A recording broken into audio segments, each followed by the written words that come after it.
Hello everyone, welcome to Sunil Srujana collections. ముందుగా అందరికీ happy women's day and happy weekend కూడా.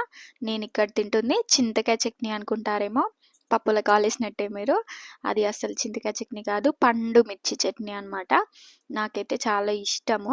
And last ఇయరే taste చేశాను, నాకు తెలియదు కూడా పండు మిర్చి చట్నీ పెడతారని చెప్పేసి. మా మమ్మీ ఒకసారి టేస్ట్ చేపిస్తే చేశాను, చాలా బాగుంది. అండ్ అప్పటి నుండి ఫేవరెట్ అయిపోయింది. నిన్న మా మమ్మీ వచ్చేటప్పుడు తీసుకొచ్చిందనమాట. రాగానే ఇట్లా పోపు పెట్టేసుకొని మంచిగా పప్పు చేసేసుకొని పాపడేసేసుకొని తిన్నానమాట. అండ్ పోపులో నాకు వెల్లుల్లి వేస్తే చాలా నచ్చుతుంది. అండ్ నార్మల్గా వేస్తారు, కాకపోతే నేను ఇంకా కొంచెం ఎక్కువ క్వాంటిటీలో వేస్తాను. ఆ వెల్లుల్లి కూడా మా మమ్మీ తెచ్చిందే, ఊర్లో నుంచి తెచ్చింది. లాస్ట్ టైం నేను గార్డెన్ టూర్లో మొక్కలు నాటిందని చెప్పాను కదా, అందులో నుంచి అంటే అవి అయ్యాయి. మనం కరెక్ట్ టైంకి అక్కడ లేము కదా, లేకపోతే అది కూడా వీడియో రికార్డ్ చేస్తుండే.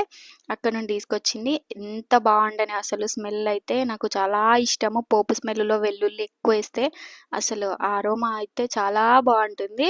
ఆ టేస్ట్తో ఇంకెక్కువ తినాలనిపిస్తుంది ఫుడ్. అండ్ సాటర్డే కదా, ఓన్లీ వెజ్జే. పెసరపప్పు చేశాను, పెసరపప్పు టమాటో.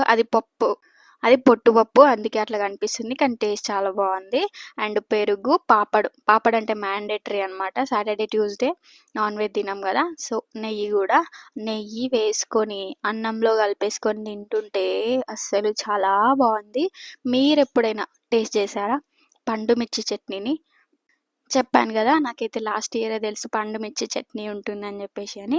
అంటే ఇప్పుడు సీజన్ కదా, చింతకాయ చట్నీతో పాటు పండు మిర్చి కూడా సీజన్ కదా, అందుకే తీసుకొచ్చిందనమాట మా అమ్మ.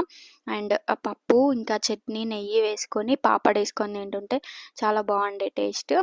అన్నీ ఫేవరెట్ అని చెప్తున్నా అనుకోకండి, ఏమో ఈ మధ్య అట్లా ఫుడ్డీ అయిపోతున్నాను అంతే. నేను అంత ఫుడ్ లవర్ ఏం కాదు, కానీ ఈ మధ్య నేను కుక్ చేస్తుంటే అన్నీ ఇష్టంగా తినేస్తున్నా. మీరు కూడా ట్రై చేయండి. కుకింగ్ అనేది ఒక థెరపీ లాగా నాకైతే. నాకు చాలా ఇష్టం నాకు కుక్ చేసుకొని తినడము. అలా ఎంతమంది ఉంటారో కింద కామెంట్ చేయండి. అండ్ ఇక్కడ పాపడు ఉన్నాయి కదా, అవి పాపడాలు కాదు, వడియాలు అంటారు కదా, వడియాలు అనమాట. సగ్గుబియ్యం వడియాలు మా అత్తమ్మ చేస్తారు, చాలా బాగా చేస్తారు.